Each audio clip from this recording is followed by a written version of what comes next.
Salut à tous, bienvenue dans cette nouvel épisode de cette série de vidéos qui sera consacrée cette fois au quatrième âge. Cet âge est nommé l'âge des combats pour une très bonne raison, c'est qu'il y a beaucoup d'affrontements, beaucoup de royaumes qui naissent et qui sortent de terre et qui retournent en poussière. On va voir la chute du royaume de Darain, 3, et l'avènement des Luériens, on verra brièvement, qui sera consacré dans une autre vidéo par contre, et tous les combats, toutes les situations politiques qu'il y a dans le quatrième âge.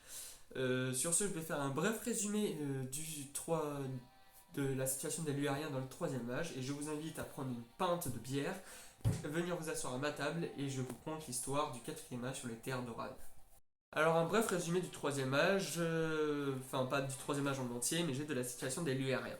Alors les Luériens, j'avais survolé un peu le sujet dans ma dernière vidéo, mais en vérité, je n'étais pas plus allé dans les détails. Cette fois, on va plus aller dans les détails, et même plus... bon, je vais pas rentrer profondément dans les détails, ce qui sera consacré dans une autre vidéo, qui sera divisée en deux parties, comme celle-là, qui sera divisée en deux parties aussi, parce que le quatrième âge est beaucoup trop long, rien que dans le quatrième âge, si vous voyez là, il y a tout ça, plus tout ça, je crois. Non, plus tout ça. Donc c'est une grosse période où il y a beaucoup de choses décrites. On rentre dans la deuxième partie de la frise chronologique qui est assez dense. Donc les Luériens, pour revenir à ça, les Luériens sont un peuple draconique, c'est le seul connu, malgré qu'il y a des rumeurs qu'il y en a un à l'est, dans l'est profond. Mais ce n'est pas du tout vérifiable, surtout que l'homme tel qu'on le connaît, donc l'homme du monde connu, n'est jamais allé là-bas, à part les Luériens, mais c'est bien plus tard et on reviendra toujours dans une prochaine vidéo. Ils ont, avec les dragons qu'ils ont réussi à convaincre et à dompter, ils ont pris le contrôle de tout le monde de l'Est, sauf l'Est profond bien sûr, et plus tard prendront le continent des cendres et le continent des damnés, vous allez voir avec Drain 3.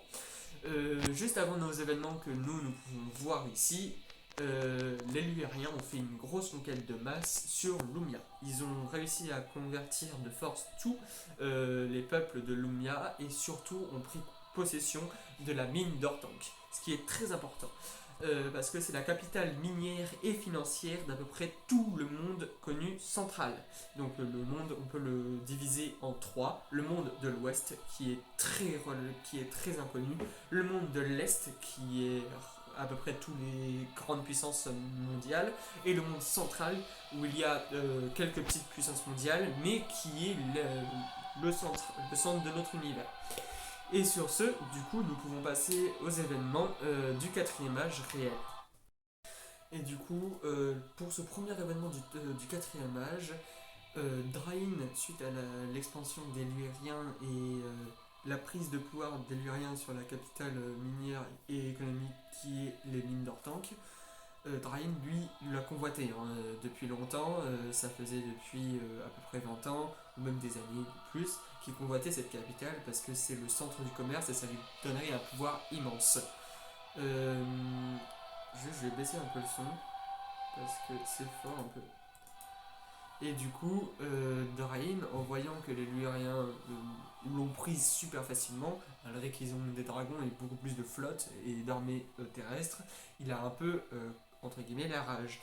Et du coup, Morga, un des quatre seigneurs primordiaux des démons, se dit je vais me servir de ça pour l'éloigner de moi, parce que Drain était aussi un supposé un nouvel allié pour l'alliance des cinq rois qui voulait destituer Morga dans le Beleriand et dans les terres de glace et reformer la grande muraille du nord.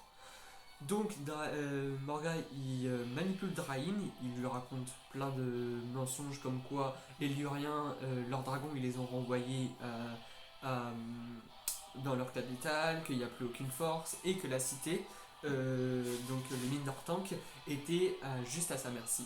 Drain, lui, se dit oh, c'est bon, je vais ancrer mon nom Drain 3 dans l'histoire, je vais prendre cette capitale et reformer mon royaume de plus belle. Donc il envoie toutes ses forces militaires sur la capitale, ce qui est un peu stupide, et en arrivant à la capitale, il prend la capitale minière, donc les mines d'Ortank.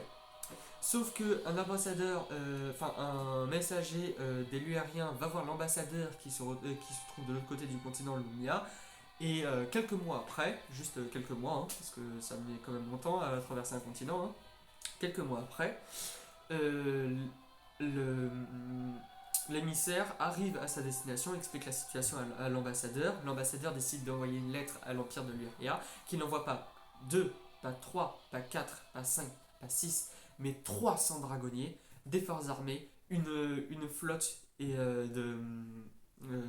navale qui transporte une OST de à peu près, je crois, 30 000, je crois que c'est ça que j'ai mis, oui, 30 000 fantassins, des hommes en chevaux et même des géants de l'Est, des géants, pas des Drunodain, hein, mais des géants de l'Est, ainsi que des éléphants. Donc ils arrivent sur la capitale, ils brûlent les villages, brûlent les hommes, les femmes, les enfants, ils en violent, ils détruisent les villages, ils les pillent, et ils réduisent en cendres tous les champs.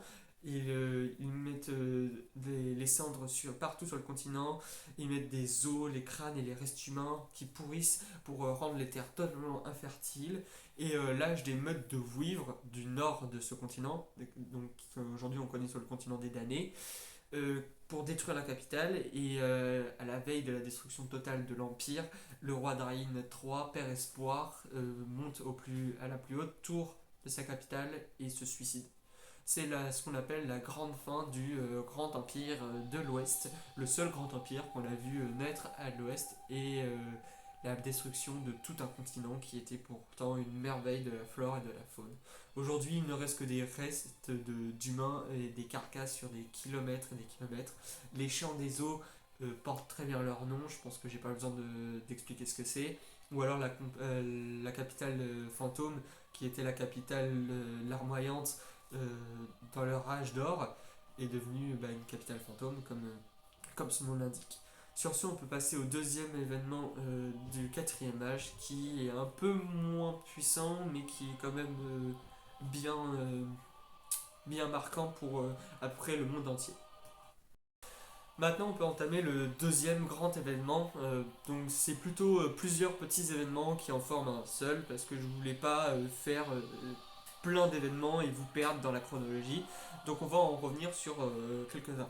En premier temps, on a le fracas de l'Est qui est formé, qui agrandit la capitale minière de l'Est, qui est le marteau des géants, et qui ouvre des nouvelles grottes et des nouvelles failles où on trouve de nouveaux matériaux comme le millir, qui est une espèce d'alliage de métal qui est beaucoup plus puissant et résistant que le métal ordinaire. Ce qui fait que la capitale remonte et devient la capitale minière la plus puissante au monde, devant la capitale des mines d'Ortanque.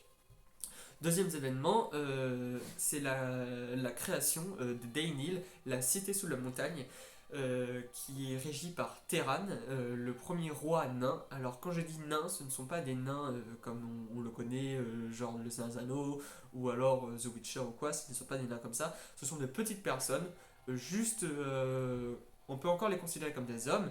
Ce sont des hommes, hein, biologiquement ce sont des hommes, mais qui au fil du temps et de leur temps passé sous les montagnes et dans les cavités, ont commencé à rétrécir et à avoir le dos voûté.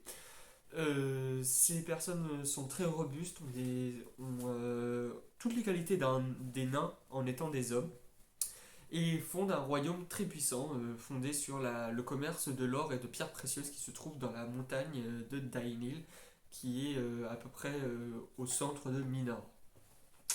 Après, nous avons aussi, après le fracas de l'Est, donc un tremblement de terre qui a ouvert une nouvelle faille au niveau du marteau des géants, nous avons aussi la reconstruction après cet événement de la tour du feu et de la glace par les mages, enfin les mages entre guillemets, qui sont plus des alchimistes qu'autre chose, parce que je vous rappelle que dans mon monde, la magie y est absente, enfin absente, elle y était, mais elle a disparu, et du coup ces mages reconstruisent la grande tour qui sera un peu l'équivalent, si je pouvais donner un exemple par exemple de Game of Thrones, l'équivalent de la capitale, enfin comment ça s'appelle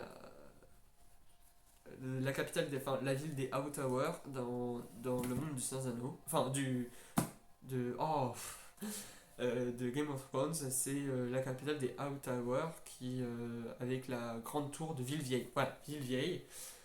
Et ça serait un peu l'équivalent, mais au niveau d'une mer, et qui forment des alchimistes, et qui sont un peu les conseillers des rois et des puissants, qui sont aussi les médecins du monde. Un peu la même chose que des maîtres, mais cette fois ce sont vraiment des alchimistes. Ils sont capables de créer des golems, d'invoquer des choses, entre guillemets, hein, tout ce que je dis là c'est entre guillemets, de créer des sortilèges, d'invoquer les forces de la nature comme les éclairs, le feu, l'eau, la pierre, etc.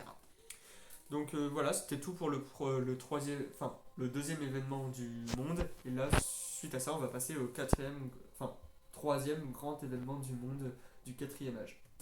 Dernier grand événement du monde, c'est la découverte des îles grises ainsi que la mer infinie qui se situe au sud du monde et par les Luariens. Donc c'est les Luariens au dos de leur monture qui sont les dragons qui trouvent les îles grises et les découvrent avec des nouveaux. Enfin, qui découvrent les basiliques. Leur plus grande découverte, ce sont les basiliques avec ces mines, enfin avec ces îles-là, et qui marquent un grand tournant dans le monde enfin, dans l'expansion des peuples humains, car si vous voulez, ça prouve que le monde ne s'arrête pas au monde connu et qu'il y a d'autres continents. Ce qui va ouvrir la porte à de nouvelles découvertes, comme le continent des cendres, qui est tout à fait à l'ouest et où on ne connaît que, d'après certains explorateurs, même pas un quart, ou alors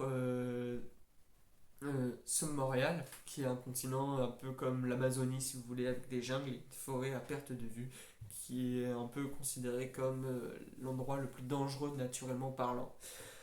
Voilà.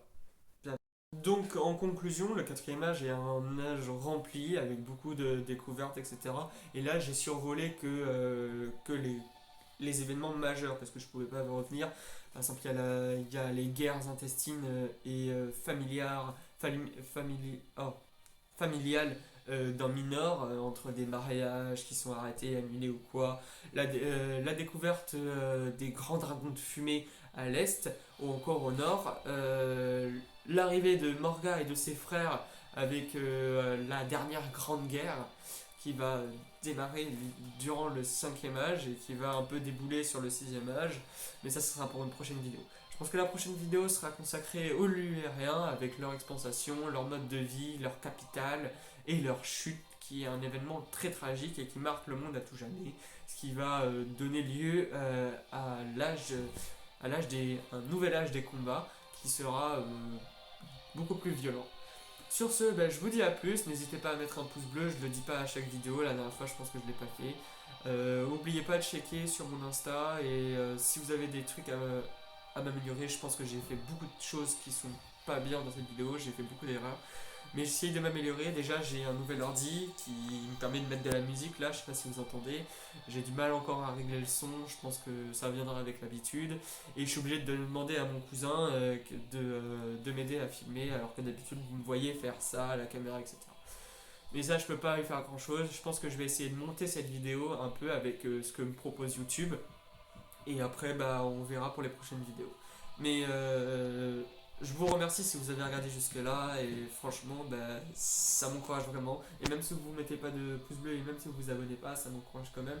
Ça me dit que mon truc est pas totalement ennuyeux parce que c'est quand même mon univers, c'est pas un univers comme le Sazano qui est parfait, etc. Donc si ça vous intéresse vraiment, ça me fait super plaisir. Et surtout que sur Insta vous avez déjà les guides, je pense que je vais même les publier. Enfin, les publier pas comme ce que vous entendez, je vais pas demander une édition, etc. Mais je pense que je m'étale bien déjà sur mon univers et je pense que cette vidéo sera un peu plus courte ou même un peu trop longue. Je pense qu'il y a à dire. Sur ce, je pense que je vais m'arrêter là parce que je commence à partir dans tous les délires. Allez, ciao!